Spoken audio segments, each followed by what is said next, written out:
at organizing and everything. So it's been real nice having him. And so it's there used to be with a role like mine in the marketing world with gaming and everything. It can be very chaotic. You kind of don't get time to reflect. You kind of just one project's done, move on to the next. And yeah, but now it's just like it's still that theme, but it's busy with purpose, is what I would say. And Are you? I like that way of putting it. Do you feel like if Monday morning comes and everything slows down, do you feel like you would like that, or you would not want that? I would like that in the sense that like everything is organized, like everything's in its place, and kind of rolling into that. But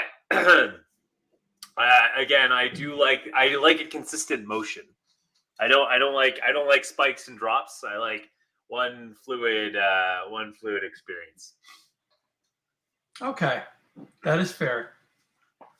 Well, I'm glad you're enjoying it. I'm glad you're enjoying the purpose and the fluidity of all that stuff, because it's real easy for that to become draining, or just like to get overwhelmed by all of that. Like I know I wouldn't be able to keep up with that kind of stuff, like the sales of it all, even though you're selling cool fun stuff like games and like just it's something that would overwhelm me. So I'm glad it doesn't do the same thing to you. Yeah, no, it used to be busy for the sake of busy, like busy just for chaos' sake. But when it's busy for the sake of purpose, that's when it's refreshing and it's challenging. Like, yes, I'm left exhausted, but like in the sense that like I'm getting work done. You know what I mean? So right. So that's good, man. But how have you been? How's life on your end? I've been all right. I'm about to go into my busy season with work. This Monday, in fact, I start my first filming day with my students. Ooh. So yeah, we're going to be filming movies all day on Monday, and then for a bunch of days throughout April. So it's a chore, because there's sometimes, especially with some younger kids, they're like, well, we want to have fun. It's like, okay, great, but we also have 45 shots we got to get done today. So we do what we can.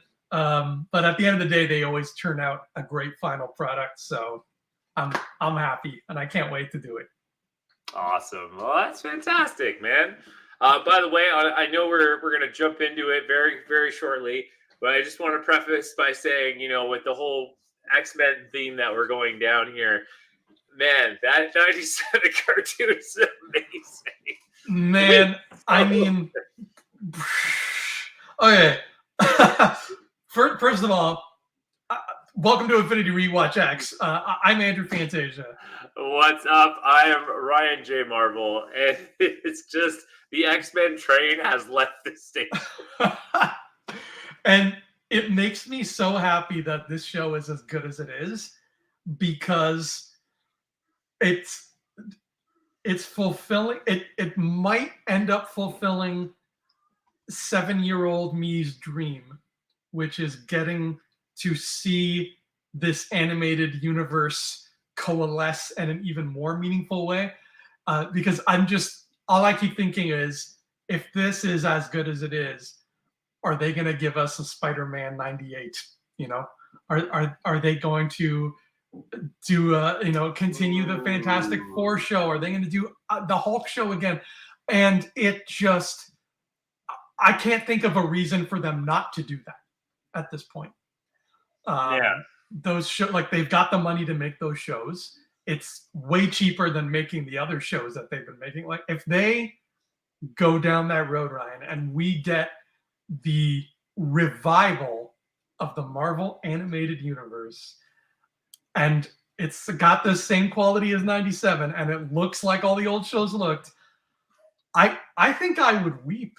I think if a new Spider-Man show came on and I was seeing the continuation of that story of Spider-Man with that same voice actor, Chris Daniel Barnes, and he's looking for Mary Jane, I would probably start crying. 100%. Oh man, I couldn't agree more. And it's kind of interesting, because the guy who did the voice for Spider-Man in the 90s, he was the prince in Little Mermaid. Yeah. So it's kind of fitting that they could just use him because he's an old technically a former contracted actor for Disney, right? He's a Disney prince. He's a Disney prince. There you go. But yeah, so I don't see why not. Absolutely, and I like the idea of like a cinematic, like this cinematic '90s universe, because again, it can cater to the right audience while bringing in new people without like, you know what I mean? Like you don't need to bring in you don't need to talk to the people at the back of the theater. It's like, if you enjoy this, then you need to go back and watch the other stuff on Disney, right? Like it serves that purpose of like, there's a reason why you should have this membership, and that is because we're producing all this amazing content.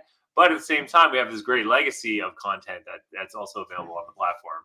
But it's amazing how not only did they like, in terms of writing style, as someone like yourself who appreciates good writing, they kind of like didn't even drop the ball, despite how many years have gone by. And they're able not only to just like pick it up where it left off, but be able to turn the show into 11. Like just take it to the next, because that episode, oh man, that last episode with Sinister is, and I don't want to get too spoilery, but it is unreal. They just I didn't think they could do that kind of storytelling in that show, but here we are, and they just went there, and it was so fun. I was like, what is happening? Like it's nuts. And now I'm pretty sure that they own all the rights to all these characters, so you don't have to worry about the same kind of rights BS that they would have had to worry about 30 years ago. Yeah. You don't have to worry about that stupid stuff where it's like, well, James Cameron might be making a Spider-Man movie, so you're not allowed to use Sandman in your cartoon. Nope. Yeah. Throw that garbage out the window. You can use Sandman. We might finally get to see what Sandman would look like in that universe. We might finally get to see Kingpin come back from the way he looked back then. Oh my God. Like it's a floodgate of opportunity. We could see Miles Morales thrown into that universe now. We could do things that I want this more than I want the MCU. I just want them to keep doing this now. So yeah, it's making me very happy, and we're only 3 episodes in, and so I hope, touch wood, it stays this level of quality. And also, Rogue is sleeping with Magneto. I think Morph is sleeping with Wolverine too. There's a lot of adult stuff going on in this show, and I am here for all of it. Well, when you share a space, you share a space like that with a group of people. Eventually, you're gonna realize all you have is each other. You put a dozen people together, and they're all like stunningly hot. What do you think is going to happen? Yeah, especially because they're all wearing skin tight leotards for 90% of the time. Oh man! Speaking of a bunch of stunningly hot people thrown together into a mansion, what movie did we just watch, Ryan? Well played, sir. So we are in an interesting time now. So in the journey of X-Men now, we've gone through the original trilogy, which had its ups and downs. It's like skyrocketed, and at the same time, like it hit the top and then started like going down right on the third movie. But at the same time, then we get a random one shot with X-Men Wolverine Origins, and you're just kind of left with like, what did I just watch? Like, what was that? But the other side of the coin is that now we get something completely out of left field with X-Men First Class. And this was interesting because at this time, Bryan Singer bailed. He like totally left through the third movie, and he's like, well, it's been fun. Thanks, everybody. And then he kind of acted as a producer because Fox is like, well, hey, man, you created the X-Men. Let's just put you in a more of a production capacity, and let's, we'll get a different director. And they got arguably one of the best directors to kind of get on a project like this, bringing in Matthew Vaughn. Everything okay up there? Okay. So bringing in Matthew Vaughn to really kind of change the pace a little bit. And I think it was a smart move because, again, you've done this trilogy, you introduced the characters, you told a decent X-Men story. So where do you go from here? And it's kind of like a prequel reboot in a way. Like it's more of a prequel, but yeah, we jump into a very unique start for X-Men. Yeah, the word to define this movie is hard to find because this franchise cares very little for continuity. They're just interested in just telling whatever story they can tell.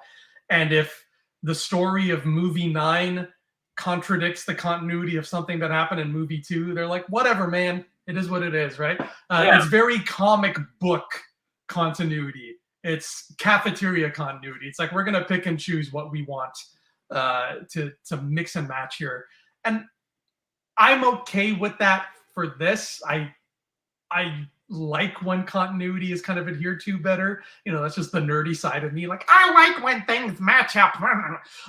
But so I would appreciate it if when MCU does X-Men, they play a little less fast and loose with it, but I'm okay with how they did it here. Mm-hmm. Now, this movie came out June 3rd, 2011. And I know on this show, Ryan, we like to talk about where we were in our lives when these movies came out. But I'll be honest with you, I can't remember what the hell I was doing in June 2011. I don't know. I don't remember either. Honestly, that for some reason it's a blur for me as well. I'm trying to think of what would I be doing around that time? Because I remember I was trying to get my acting career off the ground. Mhm. That didn't work. I think that was the time I went to university. Yeah. I think I was in university at that time. I think it was in my first or second year, maybe first. But yeah, so I was getting into the world of university and trying to try something different. The acting thing wasn't working, wasn't panning out as well as I hoped, as naturally as our acting teachers usually predicted it would go. You know, they always warn you right out of the gate. It's not going to be, you know, you're taking off the Hollywood right out of the gate. It doesn't work like that. And naturally so, you know, you got to start from the bottom and work your way to the top. So yeah, I was in university. I was studying kinesiology, and you know, I'll tell you viewers out there, you can't just go from like the world of acting into the world of science. It just doesn't translate as easily as you think in the world of university. You gotta remember that you know arts and science don't exactly they're not transferable skills. I remember visiting you at one point during this, and you were trying to explain to me what kinesiology was, and I was like, huh? Like something about like a color wheel, some wheel of colors, and I'm like, oh, like paint, and you're like, no, not like paint. No, yeah. So yeah, it was the study. It was the study of it's the study of movement in the human body. So like a job you would get after that is essentially like a physiotherapist or like you know athletic I can't remember the term, but it's like an athletic rehabilitation person, something like that. Anyways, if someone on a sports team gets an injury, they go see you and you like rehabilitate them. So like you'd be Mr. Miyagi essentially. Yeah, Mr. Miyagi. Yeah, essentially like that. I don't know why I really went into it, to be honest with you. I think because like I was attracted to it because I still loved martial arts. I wanted to see if there was a way to kind of blend those worlds together. Mm-hmm. Terrible brain logic. I should have stuck with like moving over to video games or something, like somehow stay in the you know the realm in which I lived in. But hey, hindsight is I never looked at it as a mistake. It was just it was a step in a different direction to see what kind of grass I'd come across. You know. Good. Yeah, I like that. And you learned stuff that you didn't like, that was not part of your vocabulary before, but then it was just more tools under your belt. Yeah, that's right, man. I mean, you know, you got to take it for what you get. Mm-hmm. Yeah. I guess that's that's the best memory that we could come up with for this week. Because I really don't know what 2011 summer, what was going on for me. I couldn't even tell you where I was living at the time. I do not remember. All I remember is 2009. We were filming. I was filming with my friends. We were making this this zombie series, and that was when I heard about this movie. One of my friends was like talking. My friend William. We were just we were on set. We were filming in this warehouse, and we were just moving equipment. And William's like, "Oh, I just heard what the like. There's finally talking about the new X-Men movie." And I was like, "Oh, they're finally making X-Men 4?" He's like, "No, they're going back again. It's another prequel, and it's about them when they're young. It's going to be called First Class, whatever." And my first thought was like, because I really wanted an X-Men 4. That was my mindset. I was like, stop stopping at trilogies. Like, keep going, make part 4. And I was shaky about it. I was like, oh man, what is this going to be? X-Men babies? Like, are we just going to have like a bunch of 12-year-olds going around like, I have optic blasts in my eyes? I didn't know what we were in for. So as soon as I heard that idea, as soon as Will told me this, I just kind of wrote it off. And I'm like, well, X-Men movies are going in a direction that I don't want to follow anymore. All right, fine. But then in, I think, 2010, a little something happened called the movie Kick-Ass. And that was my first taste of Matthew Vaughn as a director. And I was like, I dig this. This is a good movie. And then a year later comes this. And after watching this, it really cemented for me Matthew Vaughn as one of my top like 5 favorite directors. Like to this day, I love Matthew Vaughn. I don't know what the last thing is that he made was Argyle, and it wasn't the greatest, but he still is like just a linchpin director for me. Like all of his work, I know I'm going to have a good time with Matthew Vaughn. Yeah, no, I honestly, I remember kind of hearing the same thing in the same way. But what really attracted me to this movie was the cast. The cast they got for this one was really out of the gate. Like all the principal actor roles were like spot on, awesome casting. Like especially Michael Fassbender, who I think this is one of his biggest flex roles I think I've ever seen in my life.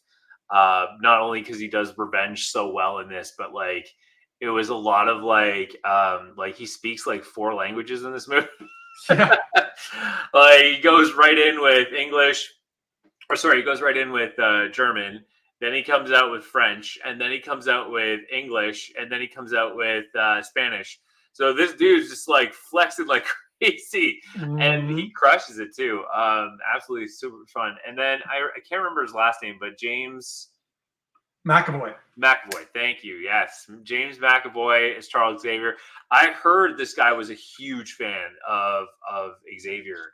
Oh, and cool. To a point where he actually even shaved his head for the audition. And what's funny is he came in with the shaved head and he thought, man, he crushed it. He's gonna nail this role. It's gonna be great. And the first comment they gave him when he finished his audition was like, "Yo, this kind of set like back in his day when he had hair, so he actually didn't need to do all of that." he was a little deflated at that point, but like it's funny the amount of preparation that he like brought into the whole thing. So it was really funny to hear that kind of story. But I will say, like, again, damn for both those two for that role. I mean, even the actress that plays Moira McTaggart and Emma Frost, solid cast. Kevin Bacon is Sebastian Shaw. Who would have thought that? That's like so out of the blue for a casting choice. I would have never picked it. Never picked him for that kind of role. But man, was it fun? Was it fun? It's probably my favorite Kevin Bacon performance, and that might be blasphemy. You don't like Footloose? What the hell is about? I mean, well, I like Footloose as much as the next guy, but you know that movie's about the music. It's not about Ren McCormick. But yeah, I really like what he brought to the table as Sebastian Shaw, especially because, again, it's a great example of something we've talked about on this show before, where I think I know where you're going. A villain nobody cares about, and they make you care about him, right? Yeah. Like nobody is sitting there talking with their friends like, you know what villain I want to see in a movie? Sebastian Shaw, the guy with no code name and no costume. Yeah. Comics, right? Nobody's saying that.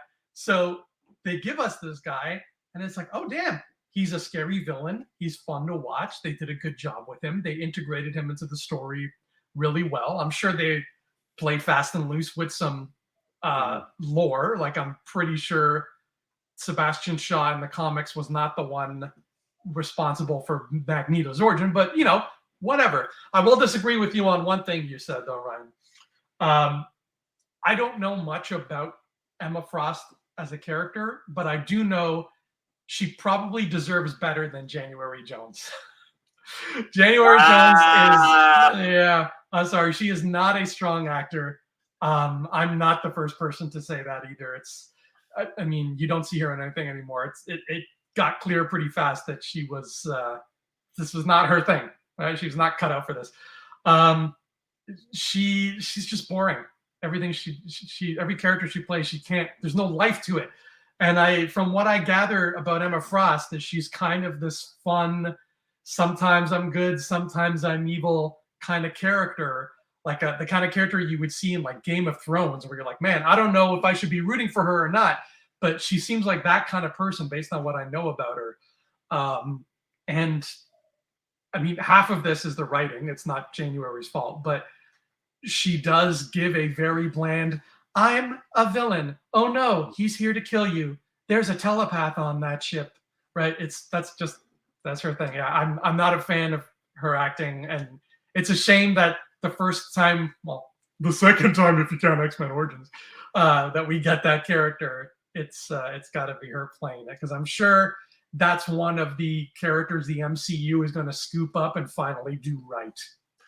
Yeah, I mean, I can understand where you're coming from. I think that I actually personally think that the writing was more against her than anything else, because sure. of some very strong power players in this.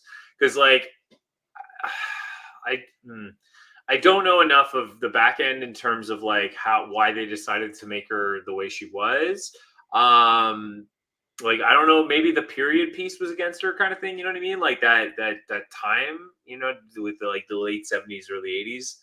Well, this is a 60s thing. Or well, sorry, 60s, yeah. But you see where I'm kind of getting at. Or at least I hope you do. But I think, yeah, she obviously could have done more with that role, but I don't know if it was the direction she was given. But yeah, Emma Frost is kind of like a character where like her moral compass is all over the place. You never can really root for her because you're not quite sure if she's going to play on your side or against you. You know what I mean? Yeah. So, and on the same time, she thinks she's a queen, and rightfully so, she is. But she's not on a platform that makes her be a queen. You know what I mean? So there's kind of a lot of interesting dynamics you could play with that. But I mean, the look for the character in terms of like, putting Emma Frost in a movie, that's essentially what she would look like. Yeah. I mean, if you were to take the pages to the screen and put it in the 60s, yeah, 100%. That's exactly what you would look like. So that was a strong choice for sure. I do like some of the younger heroes. I really love Banshee. I thought Banshee was a solid choice. I didn't like Alex Summers. I thought it was weird to put Havoc in there and like have him have these weird issues with like throwing energy out of his body. They fixed it in the later ones where he actually just can focus his beams through his fist. But at the same time, yes, he can project energy out of his body like Cyclops, but he can project it out of his chest, his arms, whatever. So yeah, there's that. But yeah, there were some good choices. Let's just jump into the flow of the movie a little bit, because there's some things I want to point out here. So first of all, in terms of continuity, I'm a big fan of finding a way to connect everything and amplifying it. Much like it was perfect too, because we talked about X-Men '97 is a perfect example of that. They found a way to make it feel the same and yet elevate it and turn it up to 11 and give you the next level. And this movie kind of does the same thing by starting with Magneto and doing the scene with the kid and pulling the fence. I love that. I think that was so smart, because it was such a great way to be like, oh yeah, this is exactly how the first one starts. And it kind of just puts you in that atmosphere right out of the gate. And then this can be done. This could go right or wrong very quickly, but then they add to the scene. They give you almost the next day kind of thing, or what happens next kind of thing. And I do love that, because it's a great way to like how one scene can change the entire narrative of a character in terms of like where you want to go. So yeah, I was a big fan of that. And going into it, like I love that we get Sebastian Shaw, getting him to pull the coin, and he brings in his mom. I'm amazed. I don't know if it's the same kid, but it looks like the same kid. So much. Yeah, I kept looking. I'm like, it can't be the same kid. This is like 10 years later. What's Yeah. going on? Are they pulling archive footage? But man, they just found a kid that looks the part and they made it seamless. And I'm doing a video right now that I'm editing for a Rebel Scum podcast. And I talk about how this is something that Star Wars really needs to do more, because Star Wars is really, way more so than something like the MCU. Star Wars has a historical timeline, and it loves to jump back and forth and tell stories on different parts of the timeline. So it needs to do this more, where it needs to show big events that we've seen already, but then show us different points of view of that event. Well, the most talked about Star Wars scene from both fans and non-fans alike is Rogue One, and the last scene that was literally like less than 3 months away from releasing the film, and they're like, "Oh yeah, we should do that," and it's like arguably like the best scene. Yeah. So like that needs to happen more often in Star Wars. I don't know what they're waiting for, but I'm glad they did it here too. It helps with the cohesion. Again, continuity is not what we're here for in these X-Men movies, but it helps to have that there. And it's a great way to introduce Sebastian Shaw as a villain. Speaking of Star Wars, that's the name. Sebastian Shaw is also the name of the actor who first played Anakin Skywalker in Return of the Jedi. That was his name. Oh. So it's all connected, Ryan. Yeah, we found it. Illuminati. No, but like that continuity too. And my last note is as well is it helps keep the saga connected, right? So it's definitely an incredible way to do it. Now, I love Magneto's intro, and it's super dark, by the way. But I love how like they really do the Marvel style writing, which is again kind of using a satirical approach. I think I'm using that word right, where they're taking a reflection of like what the world was like at that time, and like tying it into the characters to kind of help you relate. You know what I mean? And using the whole mutant angle. So we got this World War II vibes. We got the Nazis, and everything like that. And who doesn't love messing up some Nazis? But I love that scene. I love how he challenges Magneto, and like, we got to do, that's what's going to that's what's going to channel your power is anger and pain. And like, that's like the perfect origin for Magneto. Like it's may not be like accurate to the comics or what have you, but like it's perfect. Like it's a perfect way to set up the character's motives and let you run with it. Then we get Charles Xavier's intro. And what I love, I didn't notice this too, is the coin. You see the coin flip, and it's the Nazi coin, and it flips, and then it turns into Charles Xavier's like first class, right? Or X-Men first class kind of thing. I really like that because it's kind of like the two sides of like the coin. Yeah, that's exactly what they are. Yeah, but I don't like the Charles Mystique story arc. It doesn't jive with me. It feels really forced to kind of make these characters connected. I think it's solely because of how close Mystique was in the original trilogy that they needed to figure out a way for her to be relevant and connect them in the new trilogy that they were doing with First Class. And it didn't feel right to me. I don't know why she's like the anchor between the two of them and trying to kind of keep them together in a way. I don't even know how to describe it, but I didn't like it. And I think what I did like, and I kind of really would have liked this in the movie more, is Charles Xavier trying to find mutants in a time where it still was like mutants are only just coming out of the, just coming out into the world. So finding someone, like I would love to see him maybe accidentally running into people, because it would have justified the Cerebro thing later where he tries to find them, right? As opposed to it accidentally happening to him. And then having that moment of like, I'm not the only one, right? And then having Cerebro showing him that there's so many and making the world smaller for him. Like I feel like that would have been a stronger punch as opposed to like Mystique being like the filter, I guess is the best way to say it. I don't know, but I didn't like the relationship.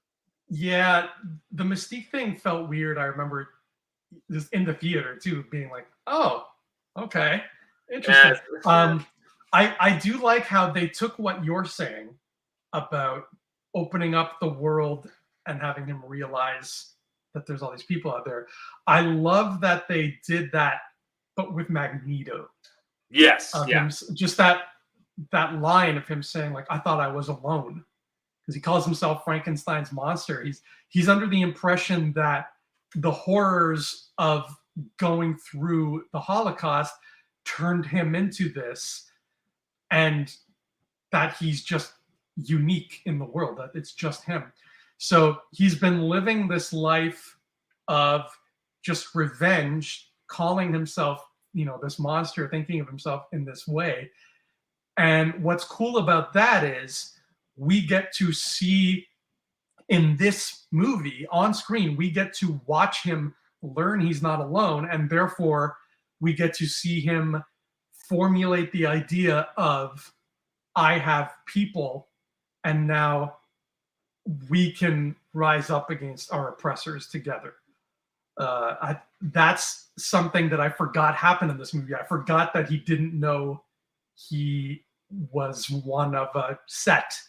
Yeah. So that was a really cool realization. I'm glad they had that in the movie with somebody, and to have it with Magneto, it's kind of nice. It's kind of heartwarming. Magneto is that type of character. He's just such an amazing character where you can't help but agree with him a lot of the time. Sometimes you're like, dude, you are despicable. Stop what you're doing. And other times you're like, yeah, man, stab that Nazi in the hand, of course, right? So it's nice to have all these moments in the movie where you're like, man, I want to make sure this dude is okay. And to have him look at Xavier when they're struggling in the water and be like, I thought I was alone. That, like, oh, that's beautiful. That tugs at your heart. It does. It really does. And I was thinking to myself as I was watching this, I was like, what's interesting is that the X-Men movies, especially the trilogy up until this point, including this movie, X-Men are the side characters. Like, it's really just Magneto and Charles' story, and how the world has affected them, and how they are affecting the world. So it's kind of, I think that's the smartest way to do it, because X-Men's such a big and broad team. Like, unless you're doing a series, like unless you're really building out like a Star Trek kind of thing, then you can't really focus on each individual character. You have to focus on the team and how the team unites under this vision. But you can't focus on like each individual story and where they're coming from. You just gotta give the audience what they need to know and why the character is the way they are. But you can't expand on that. You just gotta be like, well, Gambit comes from a world of thieves and assassins. So that's all you need to know. So he's gonna be not very trustworthy, but when it counts, you can count on him. Rogue can't touch anybody, right? Like, grew up in a harsh environment, right? Right? Like, it is what it is. But like, and then Wolverine's another perfect example. In the cartoon, they kind of get into over explaining it, but in the first kind of 1-2 seasons, they gave you very little to understand who he is, but you have enough to understand that this dude's always upset all the time. Like, you know what I mean? Like, he just kind of is. But yeah, so it was just such a smart way to do that, and kind of bringing it back to like the movie and getting into it a little bit. Yeah, like, it was just so smart to focus on Magneto and Xavier, and it's interesting to see how one rising and the other's falling, and then they meet in the middle. I really, so I really like that, and again, there's so many key stories that that they're doing with this one. So they get into the war and everything like that, and I really enjoy that. And I think it gets to the Cold War after. Obviously, it gets to the Cold War stage, and so I really enjoyed it. The Hellfire Club, though, again, it was an interesting choice to pick the Hellfire Club as the villain of this story. But it's cool to see that they morph Shaw into what Magneto becomes, essentially, like. like he like you see that Magneto learns from like Magneto agrees with Shaw, but he doesn't like what Shaw did to him. Yeah. But he agrees with Shaw's view on the world, right? And the Hellfire Club, so putting in Emma Frost was cool. Hazazel, like, I don't know why they brought that guy in. That was a weird choice. Again, I just feel like they wanted a Nightcrawler character, so throw in Nightcrawler. And the same thing with Tornado Dude. I don't even know his name, but Tornado Dude. Like what? You have a I hope his name is Tornado Dude. Yeah. Or I don't know. I hope it's not Wingard as the comic book one. Even Wingard, his name is not Wingard in the cartoon. They changed his name. It's not Wingard. But anyway, my point is like they had a plethora of characters they could have chosen, and yet they went for these weird offshoot kind of Hollywoody characters that like really don't fit. You know what I mean? Like they look the part, but they don't. Their powers and everything don't suit them. Like it just doesn't work. No, and it really sounds like they were just sort of grasping at straws in the production thing. Like Alex in the chat is saying it pretty well too. Like he doesn't like the Hellfire Club. Likes it better when it was a bunch of rich people playing games with people's lives. And I agree. Like it's kind of like what they did in the first movie with the Brotherhood of Mutants, where it's like, okay, you got Mystique and Toad, but Sabretooth doesn't belong in the Brotherhood of Mutants. Sabretooth is his own thing. You're just putting him in there because he's a visible X-Men villain. Yeah. And it's the same kind of thing. Sure, you've got Sebastian and Emma, who are arguably the two biggest names from the Hellfire Club. And then you're just filling it with henchmen because you're just trying to pad out the roster and sell some toys. We get it. And like, I understand if you have Emma Frost, you don't need Mastermind, who is a Hellfire Club character, right? Yeah. So their powers are like exactly the same. So I get it. They're not like Azazel and Tornado Dude, who is all I'm going to call him from now on. They're not the most interesting characters. Azazel's cool looking, and I didn't know he existed until I first saw this movie. Right.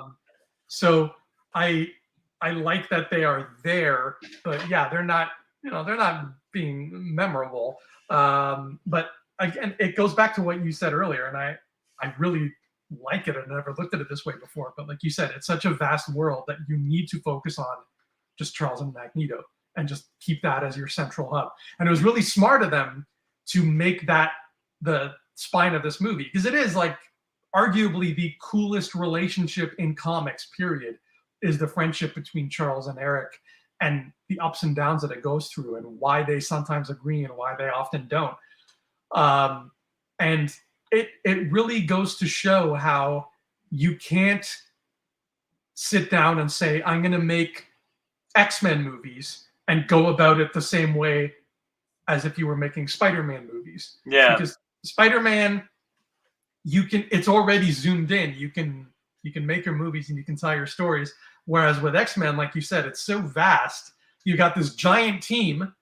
And then outside of that, you've got, here's the Hellfire Club. Here's X-Force. Here's X-Factor. Here's Generation X. Here's Excalibur. Like, you can't do it unless you're making a TV show, which is probably why the cartoon worked so well. Because it finally, and the cartoon didn't even scratch the surface. It focused on the X-Men, and every once in a while, you met some people from the other team. So it's already a Herculean task to make movies out of these. The fact that we got so many that were good is a miracle unto itself, and it's a testament to the talents of the people making these.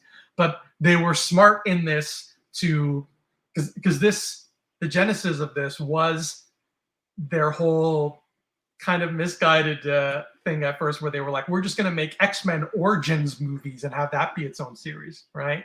And they started with Wolverine because he's the popular one, and then they're like, okay, let's do X-Men Origins Magneto, and then that turned into this. Mm-hmm. And that, this movie could have stood to have more Charles and Magneto. I don't know if you agree, but my biggest takeaway rewatching it was, God, I wish we had more Charles and more Magneto. Oh, 100%. I had that moment. I mean, every scene that had Magneto, I was just totally drooling. Like he just nailed it. Like he nailed the character. Like despite it being like a prequel, it's such a modern take on the character. And it's so fun. Excuse me.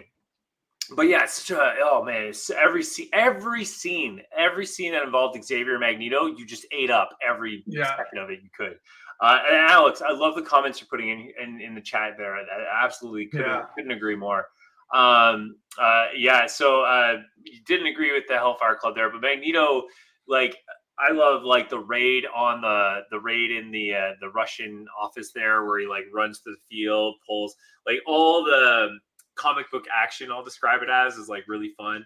I like what they did with Moira, although I don't know in the comic book history Moira was like a CIA agent. She was a doctor. From what I remember. She was a doctor of research. Yeah, she was like, and again, like you could have made her a classmate as well, but whatever. But I kind of like it. I kind of like the narrative because, like, again, it worked. It worked to build the story.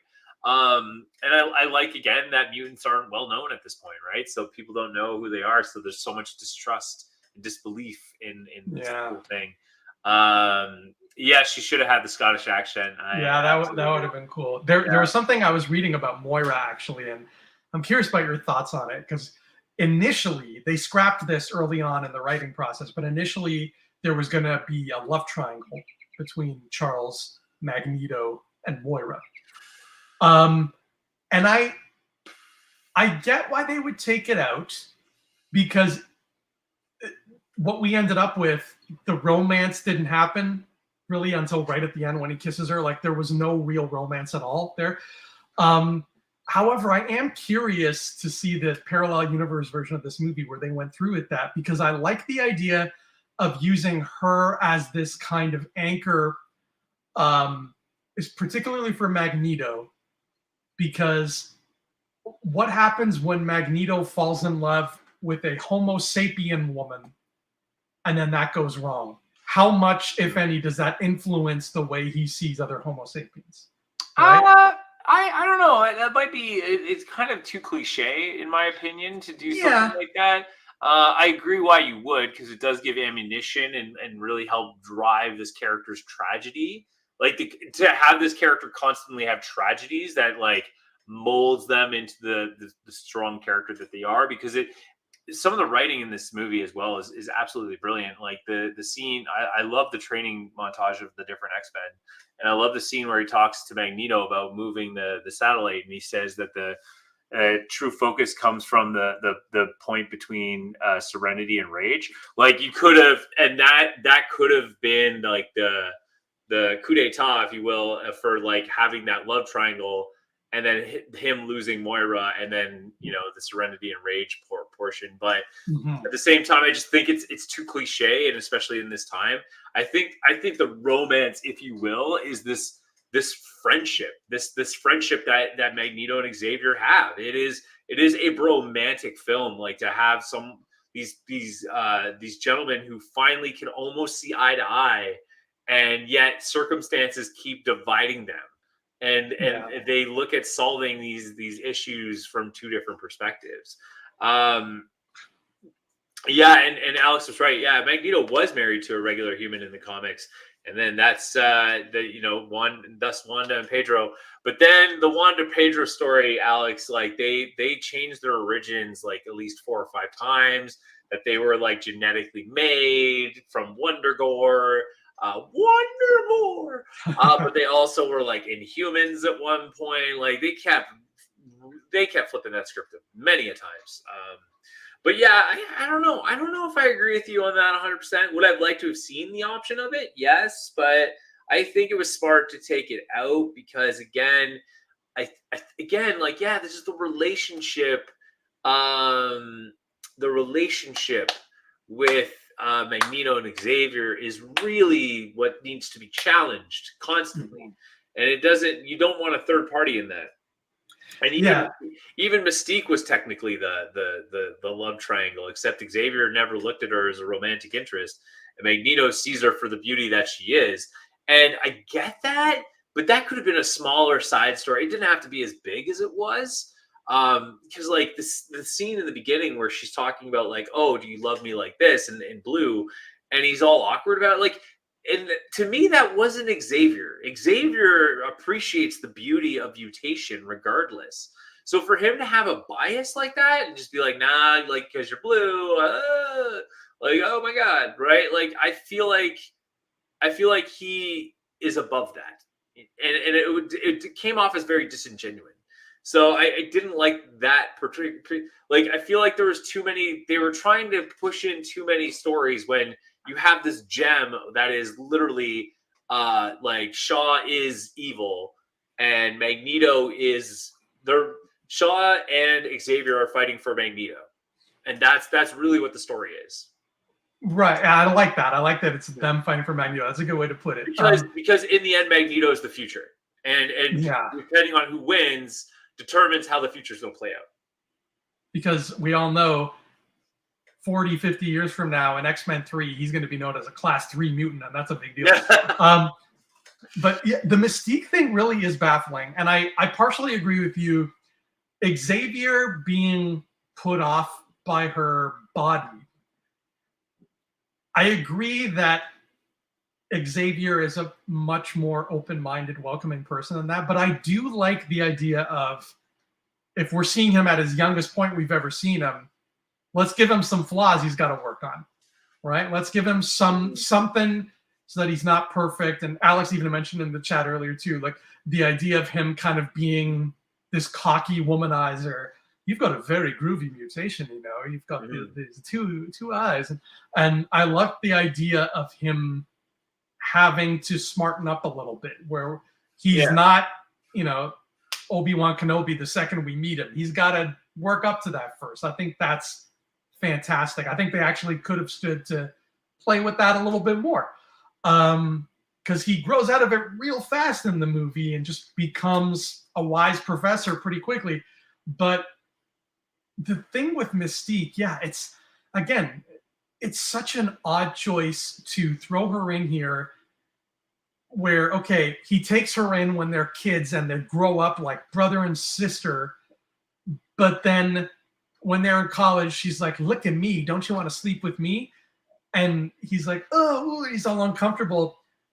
And I see it from the point of view, like, if somebody that was basically my sister did that, I'd be uncomfortable too.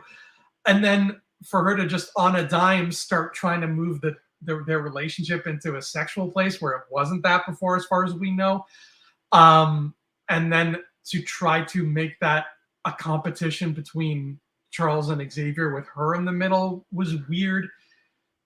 I feel like the Mystique thing was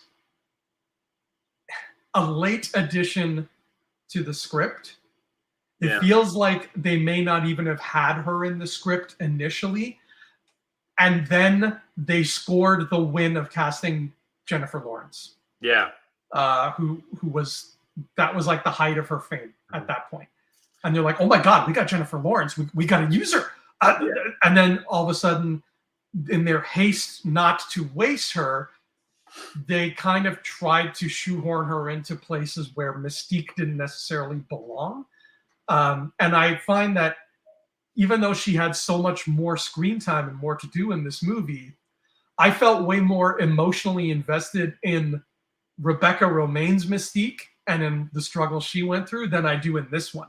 This Mystique was just kind of like, hey, I'm a teenager, I think. I'm going to give you all nicknames and also potentially sleep with my brother. It's not as powerful as the Mystique we've come to know, who is this person who's already seeing the world through Magneto's eyes. And I get you want to get these characters to grow into that, but I don't know. This seems like it's diminishing Mystique rather than adding to her and making her complex.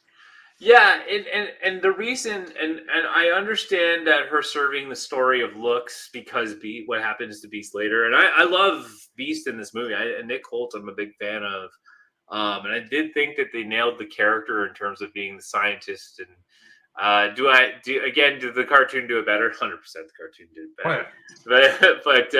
But yeah, like I just don't. I think there's better ways to do it. Still, dude, I agree with you. And 100% that she felt kind of shoehorned in and they didn't use her in the right ways.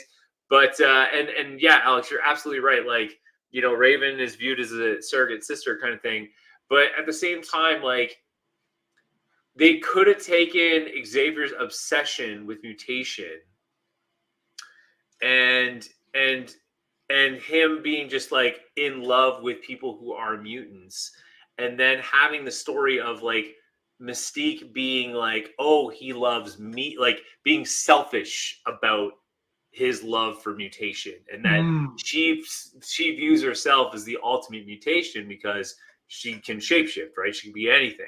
yes. And what she notices over time is that love is shared with everyone but her, like, Yeah. except for her. I You know what like I mean? that so much more, buddy. I And like then that so much more. that makes sense for her to go to Magneto, who gives her that attention, and like Mhm. and tells her like, you are special. You can, you know, be whatever you want to be. You know, like that kind of reassurance would mean so much to someone.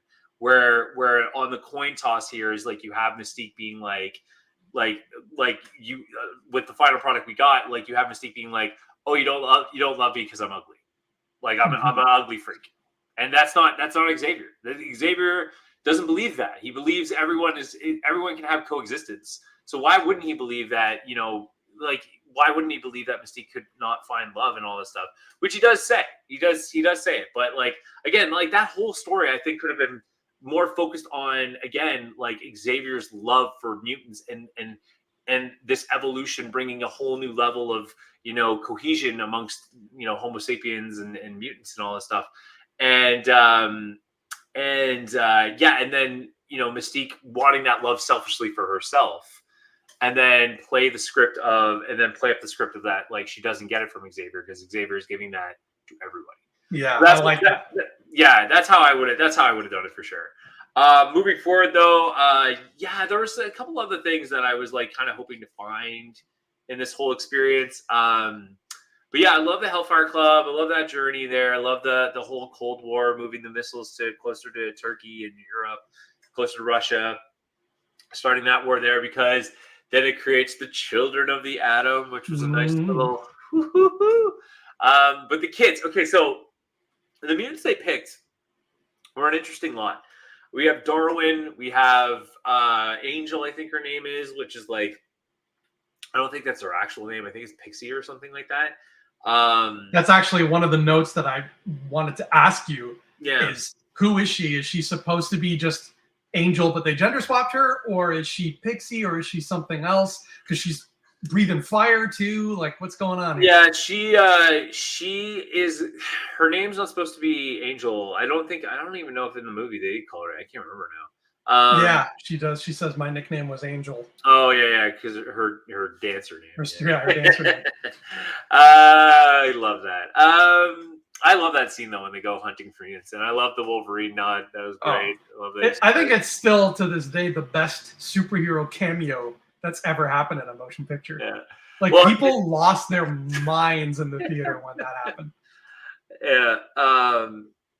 Yeah. So I like that. I like Wolverine's and Wolverine in this movie series thus far has still or has still kept his best intro ever in every single movie. He has an insanely awesome intro every single time. It is so fun to watch.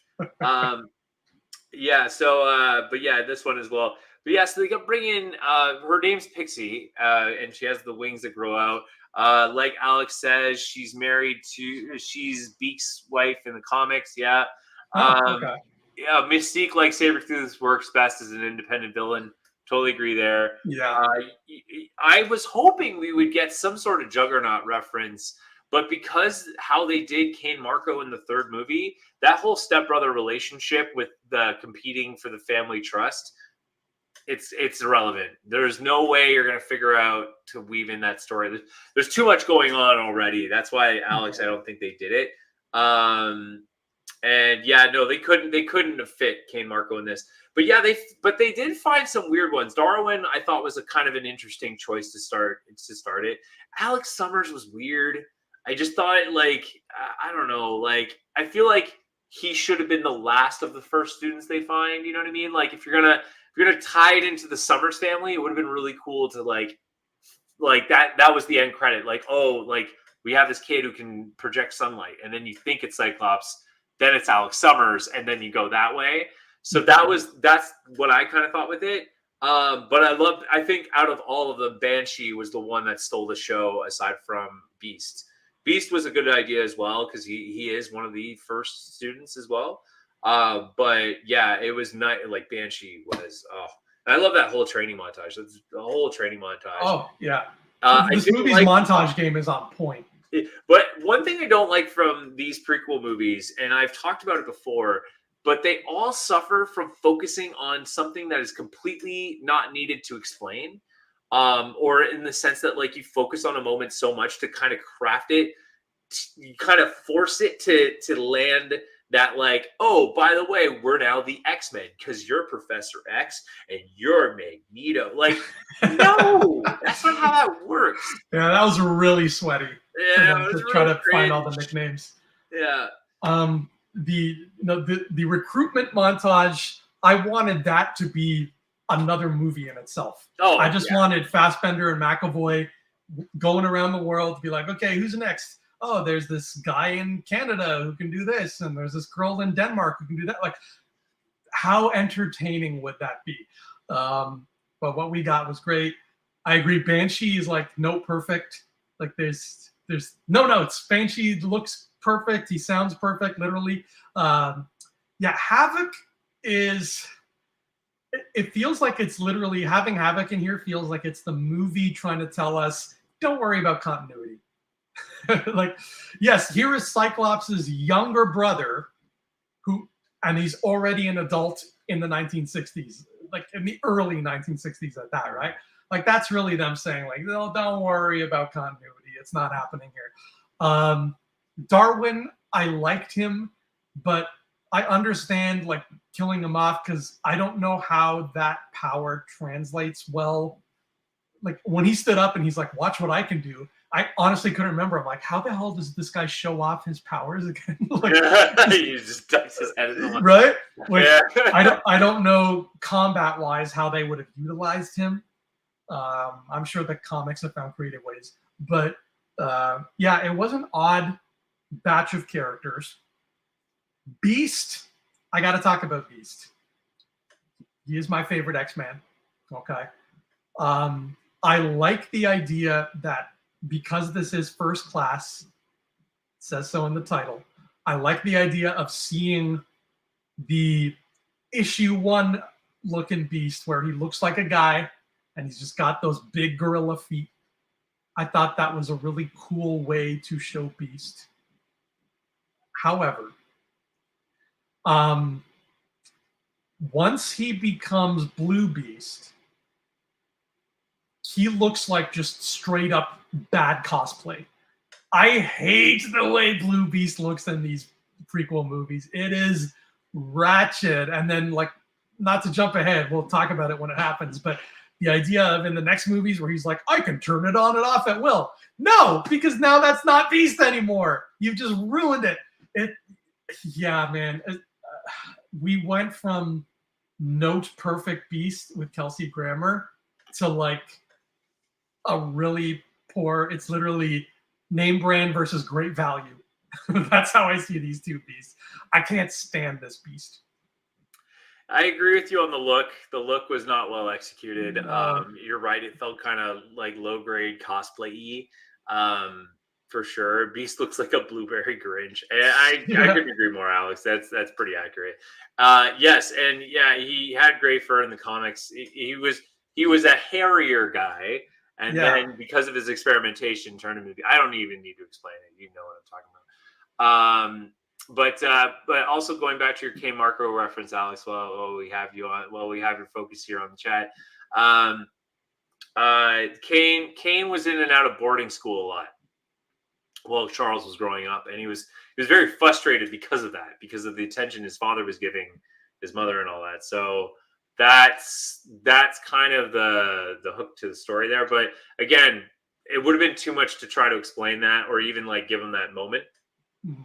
They could have done though, if you wanted to kind of satisfy the fans, is just like, oh, like you have the mother say, oh, I know your brother Kane's not around right now.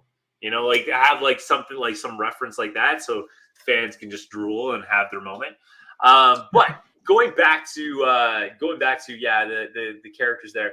So yeah, I mean, it was an odd choice of characters, but like okay, like let's run with it. But I felt like they didn't do enough to like prepare them for like how the world is changing. I think that would have been like a really fun way during the training montage to kind of have like an arc where you're preparing them to be the best version of themselves, but at the same time you kind of have like this matrix moment where you're explaining the rules of the world. It's like people will not accept someone who's superior than them. So how do we go back into the world? And so you see them training to be the best, but at the same time you see them learning ethics and like Mhm. trying to find a way to be reintroduced into the world in that kind of sense. And you kind of see the formula there with how they're all interacting with each other. It's like, oh, what can you do, what can you do? And like finding middle ground where like I liked how Mystique was defending Beast a lot because she gets it, she gets what Beast is going through, right? Because he has a deformity.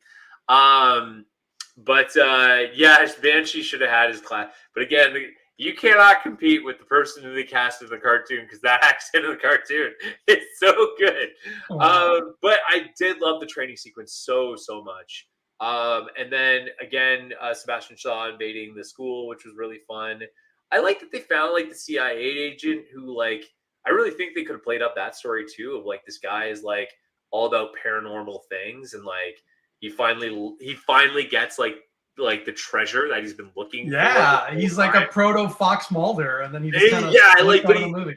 but he finally gets it. Like, you know what I mean? Like everyone treats him as this like second rate. He has that moment where he says it to him, like, "Oh, everyone thought I was a joke," and like, "But I did Oh. it, I did it." And like I feel like they could have played with that a bit more. That would have been really fun. Yeah. So okay. So I also want to talk about the helmet. So Mm. Sebastian Shaw comes out with this helmet and he goes, read my mind. And she's like, oh, I can't do it. And he's like, I'm clearly thinking about how beautiful you are. But that in the comics, in the cartoon, that was never a thing. And I do like how they kind of felt a creative way to like create Mhm. that narrative. But I don't know. Overall, it's just kind of like, like, you know what I mean? It's just it felt like it was too placed too obviously. Like, you know what I mean? Like, oh, I have this. It's too foreshadowing. It's like obvious foreshadowing. I Ah. don't like being guided like that too easily. But I guess for the people in the back of the theater, it makes sense. I don't know. But going to the final war scene, I love like not only are they battling against Shaw, but they're battling against each other at the same time. I really love that situation. Yeah, that I like the helmet. I'm not gonna lie. I like that the movies decided to turn the helmet into Xavier's kryptonite. Yeah. It's a really smart little thing that doesn't affect anything else really. It just gives us a good reason for things happening the way they happen. There was when they go to Russia, um, and Emma Frost is using her power to seduce that general, and then Xavier and Magneto show up. There was a scene there that got cut where Xavier and Frost were going to have a mental fight. And I remember hearing about it a long time ago, and I was like, "Oh, damn, we missed out on this." But I get why, because there was going to be this whole fight where he's trying to go into her head to find out, what Shaw's got planned, whatever. And instead of like what we got, he just looks into her mind and he sees the map and he sees what's happening. But instead, we were going to get this big battle where I think it was going to they were going to go into the X mansion, but in his mind, and she was going to try to force him back. And it was going to be this really visually stunning kind of mental fight that they were going to have. But a year before this movie, we got a little movie called Inception, and it was like exactly how they had planned to film it. So Oh, that they would were have been like, so cool. let's get rid of this then because we don't want to be accused of copying anybody or stepping on some toes. But that would have been so cool. Yeah. I didn't know that. Just imagine Joseph Gordon-Levitt running across that wall. That would have been Xavier and Emma Frost duking it out. They can still always do that, you know what I Yeah. mean? Like Doctor Strange, they technically did it as well, you know what I mean? Like Exactly. yeah. So I mean, nothing's stopping them now. Do it. I mean, enough time has passed. My dream of seeing an Inception sequel, I think, is gone. So we can just go on and have our X-Men cake and eat it too. Yeah. But yeah, you take us to this climax here, and I think that's where we are now. Yeah. We gotta give some props to one of the most memeified things ever, which is I prefer the real Raven. I said the real Raven. Perfection. Right? That has become one of the memes to end all memes.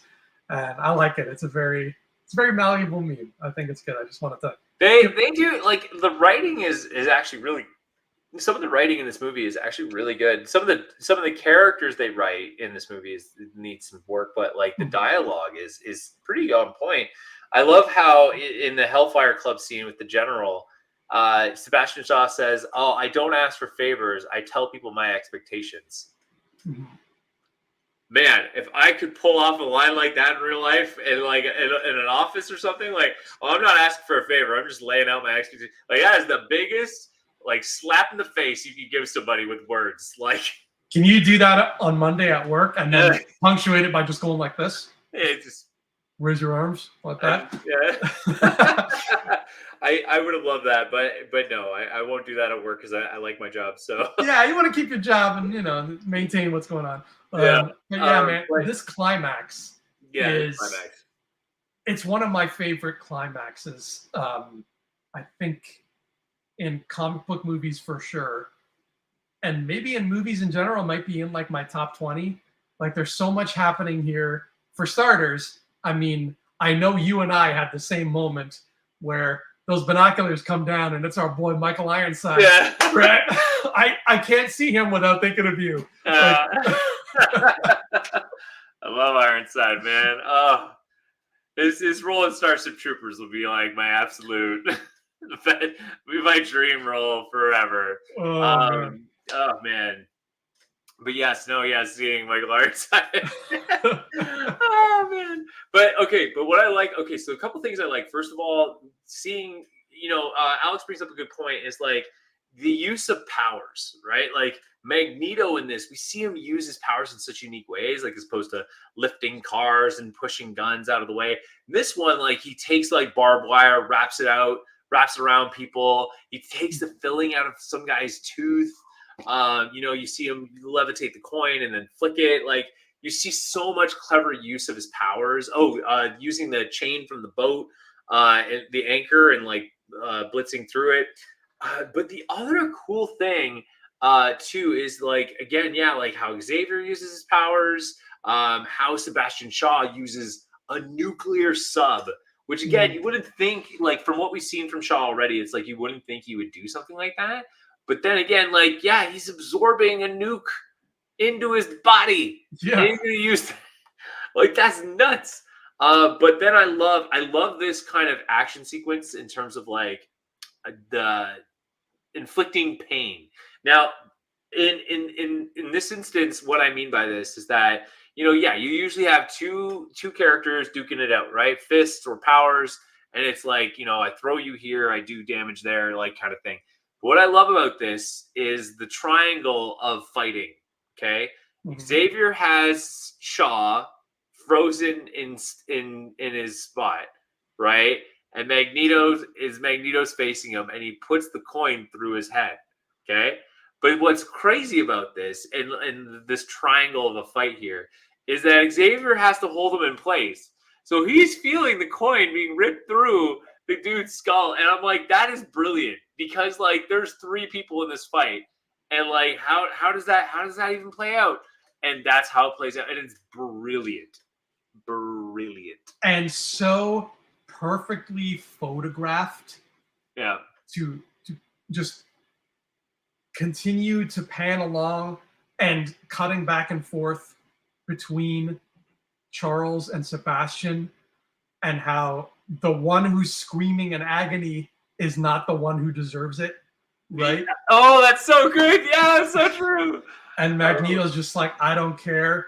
Magneto's getting the satisfaction of seeing that coin, and it's just, that is what I looked at, and I'm like, okay, Matthew Vaughn is a director. Yeah, I'm seeing next level stuff happen here, and to this day, I don't think I've seen a more creative or a more beautifully shot way to finish off a villain in a comic book movie or in any movie. Like, I've never seen something like that before at all, and it is brilliant.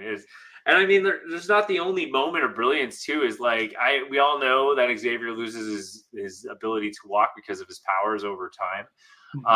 But what I like in this one was that I do like the choice that they did with the bullet. yes, I love that, like, because there's so many. I love. Oh my god, it's so brilliant. You literally like blew my mind. But yeah, like it's not Shaw who's screaming in pain; it's Xavier who's screaming their pain together. yeah, But at the same time, what's crazy is that you see Moira go to just try to take out Magneto, but the real message to this is the actions and consequences, right? Like you go in with direct violence, there's always collateral damage, and that in this fight for Magneto, someone goes to attack him directly, and in the end, Charles pays the price. And there's such a beauty to that, because that kind of, at that point, you've lost Magneto, but at the same point, we've lost part of Charles. yeah, And it's a beautiful. This fight has a beautifully tragic outcome on so many levels, and in the end, it's just like you're just left with this mess. And what's funny is like they stopped a war, but there's a new war starting, and it's just so good. Oh my god! And again, all this stuff happening with the missiles too, like I'm going to shoot those missiles at those people, and Magneto being like, no, like I'm sorry, not Charles, like stopping him, tackling him, and getting all of that. And again, another creative use of the power where Charles is like, okay, I'm going to take over that Russian guy's mind and have him blow up his own ship. And that stopped everybody in their tracks, right? All the Americans were like, oh, okay, what do we do now? Ironside is at a loss for words for the first time ever. So the whole, like, just this whole climax unfolding the way it does, from a storytelling standpoint, from a visual standpoint, from an emotional standpoint, it brings this movie, like, if this climax was not as good as it was, when we do our final claw ranking shortly, I would have mine like a whole half point lower than I do now. But this climax elevates it because it's just so damn good. Yeah. I love that word, Alex. Very visceral. Very very visceral. Like the coin being just the right amount of bloody too. Like they don't need to overdo it. You know what's going on, and you can see that one little moment of Sebastian's eyes going like that because he can still kind of move his eyes and he can see the coin coming. Oh, good stuff. Great stuff. Yeah, it's super fun. Yeah, the Moira losing her memory, I don't know if that was necessary, but I guess it's just one of those things. We'll just roll with it. Like, just kind of we'll accept that that's going to be going forward. Maybe because like she needs, she's like, maybe it's one of those things that we're trying to say, like that humanity is not ready for this yet. That's what the kind of the role is there. Yeah.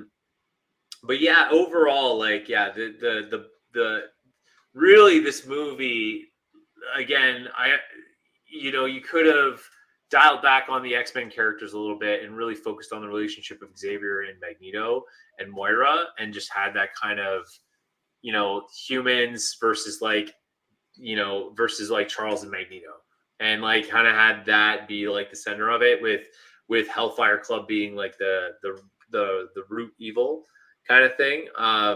I really would have loved that. But I mean, at the same time, like I think this movie also could have been told through the lens of like Xavier just meeting all sorts of mutants, like Dazzler, Kitty Pryde, like just Colossus, like him traveling the world and just meeting all these different mutants who have found like an acceptable life and like realizing more and more that he's not alone.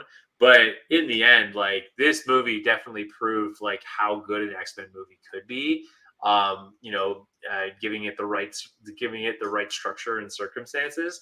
I mean, because like going back to our first one, like the first movie had so much potential, and again, it all kind of kicked off with Sarita McKellen and Sir Patrick Stewart being the two most interesting characters in in a story of like good versus evil. And Magneto's one of the unique cases of he's one of the few cases where like good is a perception. Yeah. You can't do that for every villain. And I never, even in modern storytelling, I don't like when people do that. Like sometimes people are just bad for the sake of bad. And it's like, how can you stop them without corrupting yourself? That's exactly what you need to do. But like you can't just paint a brush over everyone and be like, well, everything's shades of gray and like, good is who's right.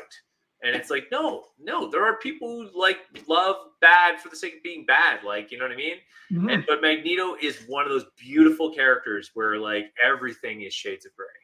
And because of his past, does it allow him to justify his means? You know what I mean? And like you said, like you want to root for him. You do. To a point where you're like almost like, okay, maybe we're taking this a little too far. You know what I mean? But because of his past, does he have the right? You know what I mean? Like, so it's kind of this interesting conversation, and that conversation will go on forever. And he's a beautiful character for that. So I that's why I do love this movie. Is the one thing it really nailed to the wall is like Magneto and Charles Xavier's stories. It's beautiful. I would have loved to have seen them also spend time like in the cartoon where they talked about being doctors and like helping people around the world. Like I would have loved to have seen that story play out as well, and then seeing how it changes them. But it would have been way too close to Wolverine and Sabretooth and Wolverine Origins. Yeah, they would have been stepping on the toes there. I'm glad they didn't go that route. But I love that you bring that up, man. I love that you bring up the idea of Magneto being an example of a true anti-hero. Yes. And that it a lot of times, especially in more modern times, they try to paint a lot of villains with that brush, and a lot of villains don't deserve to be painted with that brush. And trying to make every villain an anti-hero, first of all, it doesn't fit all the time. And second of all, it waters down the notion of an anti-hero. And I think they're trying to do it a little bit too much. Like you look at characters like, I don't know, Dr. Octopus, and they're like, oh, Dr. Octopus is misunderstood, and his brain is fried from the chip or whatever. It's like, no, he was a petty man who had this accident, and a good person would have dealt with the accident one way, and he's just like, you know what? I'm going to kill Spider-Man and murder people because I'm bad.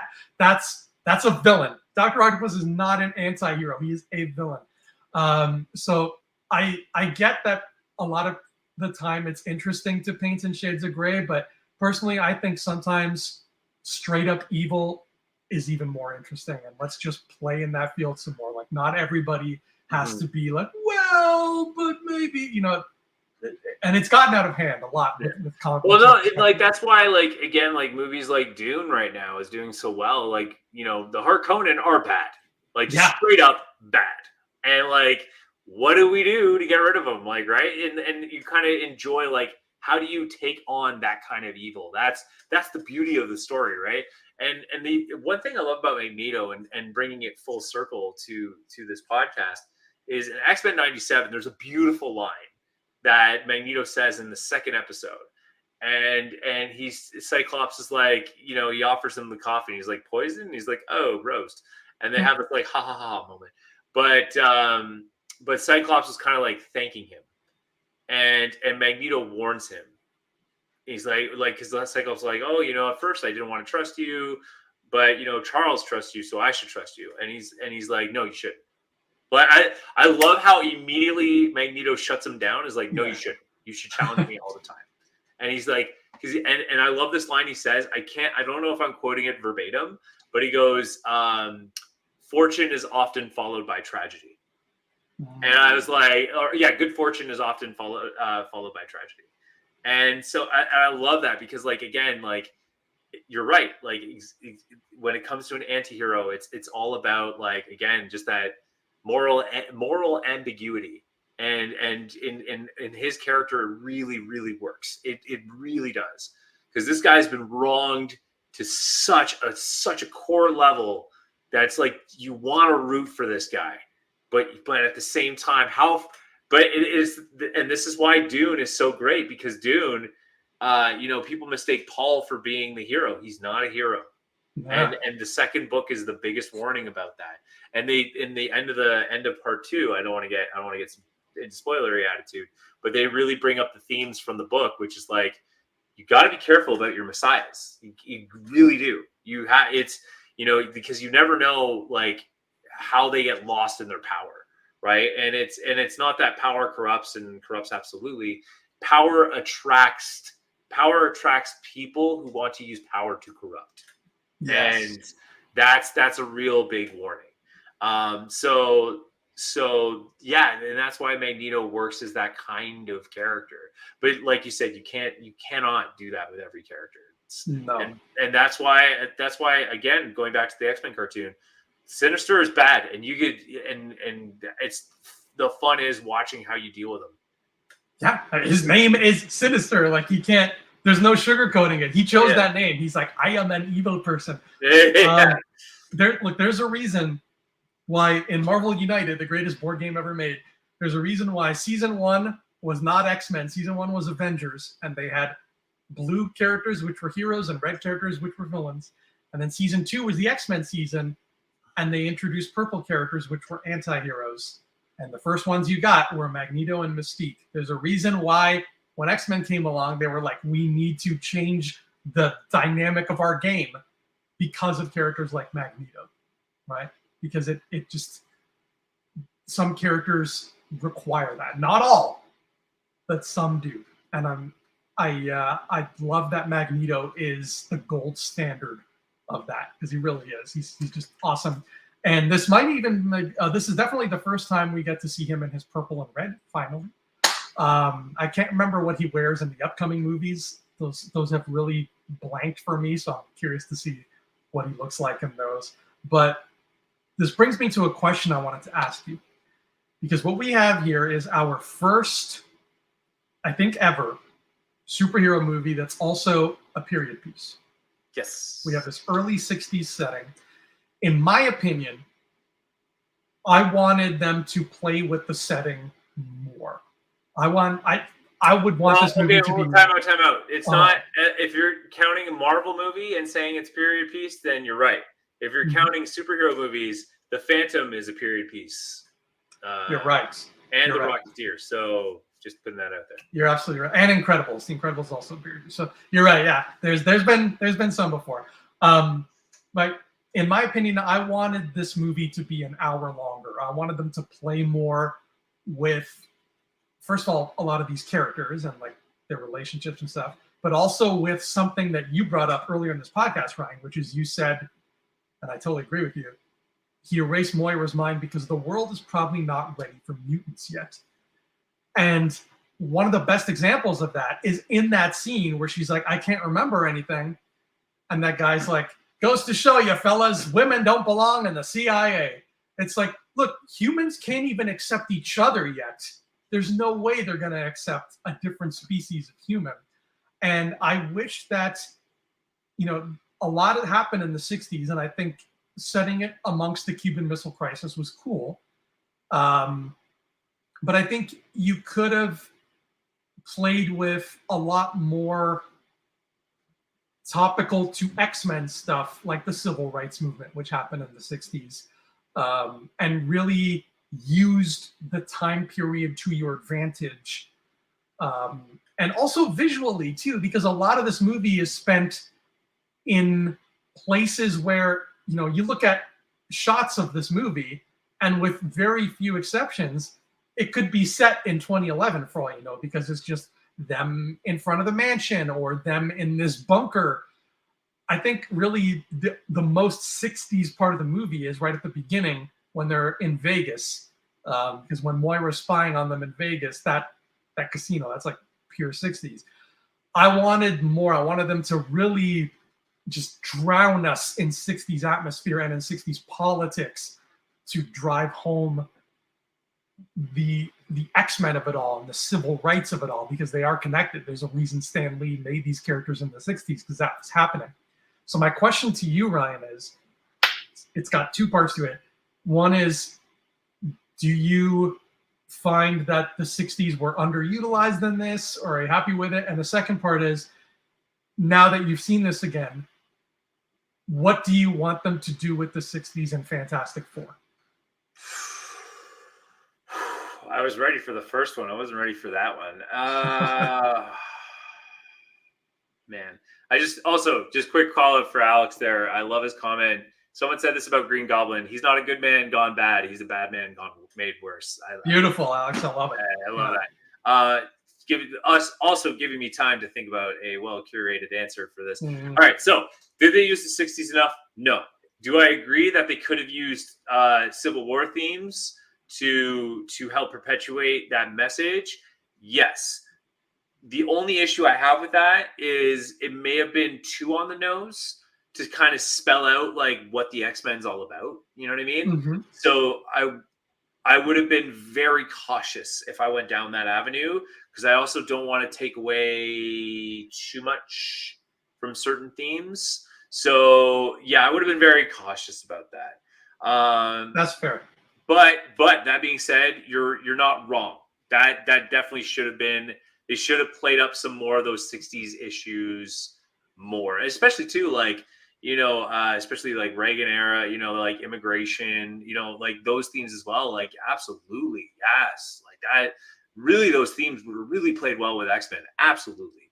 Fantastic Four in the 60s. Now that if they do that, if they play Fantastic Four in the 60s, I would love to see that Reed, if that's the case, and Reed is like, you know, essentially a future man, and he's able to, like, he builds all these wonderful machines that allow him to, you know, interdimensional travel and all this stuff. I would love to see him being like, I don't even know how to phrase it.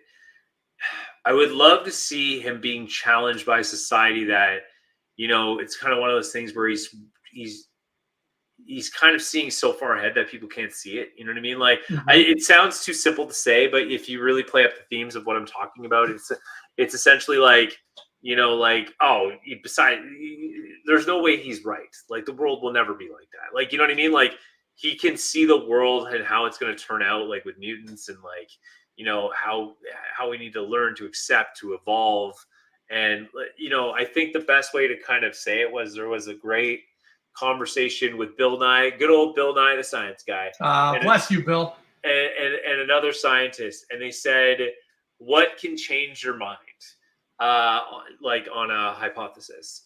And the other scientist said, nothing changes my mind. And he's, you know, because it's his hypothesis and how he builds it, right? Mm-hmm. And Bill Nye came out with like the most like drop the mic answer. He goes, evidence. And I kind of feel like Mr. Fantastic will play along those themes. You know what I mean? Like, it's like, oh no, you know, humanity will never be able to become, you know, humanity will never experience a mutation and all this stuff. And Mr. Fantastic's like, well, you know, we have seen examples of this, and like just constantly being challenged in his views and opinions. So yeah, I would love to see that kind of, oh, man, I'm really trying to find the words, buddy. And I'm really not getting there, but I'm doing my best.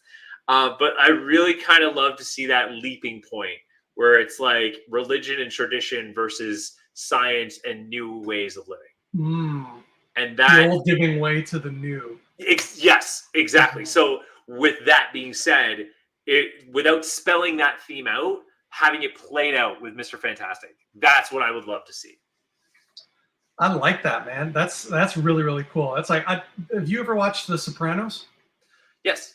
Okay, so it's kind of like what they did with Sopranos was they had this story set in the modern era with a guy like Tony, and you know, as an Italian myself, I can tell you, growing up in an Italian family, they were very like they stuck to tradition, old-fashioned tradition, and the fun of Sopranos was it was ultra modern. It was like cutting edge, liberal modern of him seeking help and going to a therapist. And all the while he's like, no, we don't do that because that's not the old way. You don't go to a therapist, right? That's not what it was like. And he even tells his therapist, like, if my family or whatever found out I was here, there'd be trouble because we don't do this. And the show was him having to come to terms with how he sticks to these traditions and these rules, both as a family man and as a, hey, family man. But all those traditions and rules are woefully out of date. And as the story of the show unfolds, he has to kind of come to grips with that. And coming to grips with things like that is never easy. And I think that if you take that and apply it to what you're saying, where Reed Richards is the person who can he's smart enough to know this is the way the world's going, and it's in everybody's best interests to stop being racist. It's in everybody's best interest to, fight climate change and be environmentally friendly and do this and do that. But he's living in a time where the 60s was built on like, let's pollute, right? So it would be so fun to see the world be the Tony Soprano of that film. The world is the one that's got to be like, no, tradition and the old way of doing things is the best way of doing things. And Reed has to be like the therapist of that film, be like, nah, there's better ways to do this. And it'd be kind of cool if, they are one of the world's first introductions to superheroes, because then it really gets that ball rolling of like, we're moving into a new era. So I really like that. I really like that way of looking at it. I personally want, what I want is a much more shallow thing than yours, unfortunately. But it's just aesthetic wise, like I want it to look so 60s. Like I want it to look like an episode of Mad Men. I want pastel colors. I want skinny ties. I want the wardrobe. I want the music to sound like John Barry, Incredibles music. I just want it to feel like an old Sean Connery James Bond film. In terms of just the look of it, because the 60s had a look, and First Class dances around it a lot. Like you have so many scenes on beaches and in subs and in bunkers with cold walls. Like that could be anywhere at any time. So take advantage of the 60s is what I want. Absolutely, man. Like Men in Black 3, man. That's the best way to look at it. I've never seen Men in Black 3. Well, man. They did 60s really well. Nice. All right. So before we rate this movie, I have one more question for you. Are we to believe that at some point Raven is going to have sex with Azazel? Yes. Oh, boy. So there's some drama happening on that team. I don't know. They're obviously spelling out for you the Nightcrawler baby thing, but like, I don't want to get too far into it. It's really not. I'm not a fan of it. All right, buddy. It's time to rate X-Men First Class on a scale of 0 claws to 6 claws, and maybe even X claws if you really like it, or Santa Claus if you're Tim Allen. I love that. I think my battery's low on my smoke detector. I don't know what's going on. Anyway, but so I would give it a full like X, like just because it was like full 6 claws plus like X, like because like it was the right way to do it. Like you couldn't tell. I don't think you could tell a better story of Magneto and Xavier. Like as much as we debated it. Like I personally like the final product is still something I'm super happy with, and the casting, the execution of it is the perfect storm. The execution of it. Exactly. Dude, I'm excited. That's your first X. Yeah. On Infinity Rewatch X. I'm very careful with my X's. Yeah. I tried to be careful with my X's too. That's why I'm giving First Class 6 claws. Ooh. I came close to giving it X, and I think it's real close. It's a high 6. It's got a couple things that I think could have been ironed out. Just some wrinkles to be smoothed over. And I think it could have stood to just have more to the Xavier Magneto stuff and maybe a little less of, I don't know, I don't want to say less of Mystique, but just either find a better use of Mystique and maybe find a better use of Havoc, because like, who the hell is Havoc in this movie, right? Like, I'm in jail and I'm gonna just stand here and call Beast Bozo the Clown because of his feet. Like, who are you, man? Why are you a dick? Like, and then don't get me started on Beast and how they treated him. So there's wrinkles, but not many. And I love this movie to pieces. Yeah, I couldn't agree more. Well, there we have it. Our first X-Men prequel. No, not our first X-Men prequel, because X-Men Origins Wolverine, the greatest film ever made, is also a prequel. Mm-hmm. Ryan, where can people find you when you're not in the 1960s? As always, you can find me on www.youtube.com/expertzone. That is where you will find my team and I's work, along with my U.S. team counterparts. So please feel free to check us out and subscribe there, because if you subscribe, that shows support to my work. So thank you. Nice. Well, you can find me at Andrew Fantasia on Twitter and Instagram and YouTube. But mostly you can find me doing stuff here or on Digital Charcuterie, our YouTube channel in general, talking about Marvel United, and on Rebel Scum Podcast every now and then as well, especially if you're a Patreon, because I do some Patreon shows there.